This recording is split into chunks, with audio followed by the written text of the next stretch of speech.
O levante armado começou de fato em 9 de julho de 1932, precipitado pela revolta popular após a morte de 4 jovens por tropas getulistas, em 23 de maio de 1932, durante o protesto contra o governo federal. Após a morte desses jovens, foi organizado um movimento clandestino, denominado MMDC, iniciais dos nomes dos 4 jovens mortos, Martins, Miragaia, Drauzio e Camargo, que começou a conspirar contra o governo provisório de Vargas, articulando junto com outros movimentos políticos uma revolta substancial. Houve também uma quinta vítima, Orlando de Oliveira Alvarenga, que também foi baleado naquele dia no mesmo local, mas morreu meses depois. Nos meses precedentes ao movimento, o ressentimento contra o presidente ganhava força, indicando uma possível revolta armada, e o governo provisório passou a especular a hipótese de objetivo dos revoltosos ser a secessão de São Paulo do Brasil. No entanto, o argumento separatista jamais foi comprovado fidedigno. Porém, ainda assim, esse argumento foi utilizado na propaganda do governo provisório ao longo do conflito para instigar a opinião pública do restante do país contra os paulistas, obter voluntários na ofensiva contra as tropas constitucionalistas e ganhar aliados políticos nos demais estados contra o movimento de São Paulo. A Revolução Constitucionalista de 1932, também conhecida como Revolução de 32 ou Guerra Paulista, foi um movimento armado ocorrido no estado de São Paulo, entre julho e outubro de 1932, que tinha por objetivo derrubar o governo provisório de Getúlio Vargas e a convocação de uma Assembleia Nacional Constituinte. O golpe de Estado decorrente da Revolução de 1930 derrubou o então presidente da República, Washington Luiz, e impediu a posse do seu sucessor, eleito nas eleições de março de 1930, Júlio Prestes. Depôs a maioria dos presidentes estaduais, atualmente se denominam governadores. Fechou o Congresso Nacional, as Assembleias Legislativas Estaduais e as Câmaras Municipais, e por fim, cassou a Constituição de 1891, até então vigente. Getúlio Vargas, candidato derrotado nas eleições presidenciais de 1930 e um dos líderes desse movimento revolucionário, veio assumir a presidência do governo provisório nacional em novembro de 1930, com amplos poderes, colocando fim ao período denominado República Velha. Porém, sob a promessa de convocação de novas eleições e a formação de uma Assembleia Nacional Constituinte para a promulgação de uma nova Constituição. Contudo, nos anos subsequentes, essa expectativa deu lugar a um sentimento de frustração, dado a indefinição quanto ao cumprimento dessas promessas e acumulado o ressentimento contra o governo provisório, principalmente no estado de São Paulo,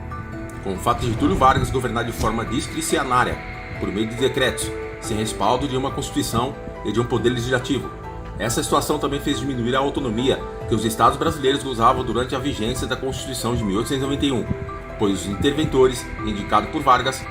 em sua maioria tenentes, não correspondiam aos interesses dos grupos políticos locais e frequentemente entravam em atritos. Foi a primeira grande revolta contra o governo de Getúlio Vargas. Quando o estado de São Paulo precipitou a revolta contra o governo provisório de Vargas, seus líderes tinham a expectativa de automática adesão dos outros estados brasileiros, dada a solidariedade manifestada por parte das elites políticas dos estados de Minas Gerais, do Rio Grande do Sul e do então Mato Grosso.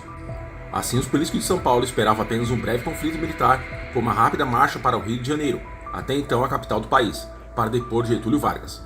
Logo, os revoltosos não organizaram um sistema defensivo em suas fronteiras contra possíveis ofensivas militares dos estados vizinhos. No entanto, a solidariedade daqueles estados não se traduziu em apoio efetivo e, com a espera por parte dos paulistas pelos apoios supostamente prometidos, Getúlio Vargas teve tempo de articular uma reação militar de modo a sufocar a revolução, ainda nos seus estágios iniciais, obrigando o estado de São Paulo a ter de improvisar em pouco tempo um amplo sistema militar defensivo em suas fronteiras contra a ofensiva de tropas de todos os estados brasileiros, com exceção do Mato Grosso, que se tornou o único estado aliado dos paulistas. Após quase 3 meses de intensos combates nos 4 cantos do estado, o conflito foi encerrado em 2 de outubro de 1932, com a rendição do exército constitucionalista.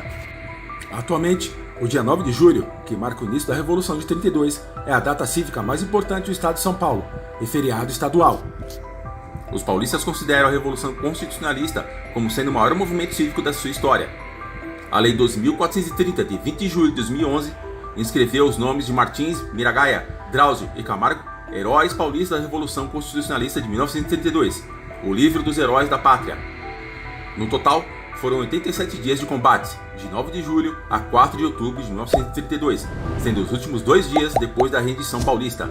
com um saldo oficial de 934 mortos, embora estimativas não oficiais reportem até 2.200 mortos, sendo que numerosas cidades do interior do estado de São Paulo sofreram danos devido aos combates. Apesar da derrota militar do movimento, algumas de suas principais reivindicações foram obtidas posteriormente, por exemplo, como a nomeação de um interventor civil e paulista, a convocação de uma Assembleia Constituinte e a promulgação de uma nova Constituição em 1934. No entanto, essa Constituição teve curta duração, pois em 1937 Getúlio Vargas fechou o Congresso Nacional, cassou a Constituição vigente e outorgou uma nova Constituição, justificando tais medidas a um suposto extremismo de movimentos políticos da época. Assim, a partir de então,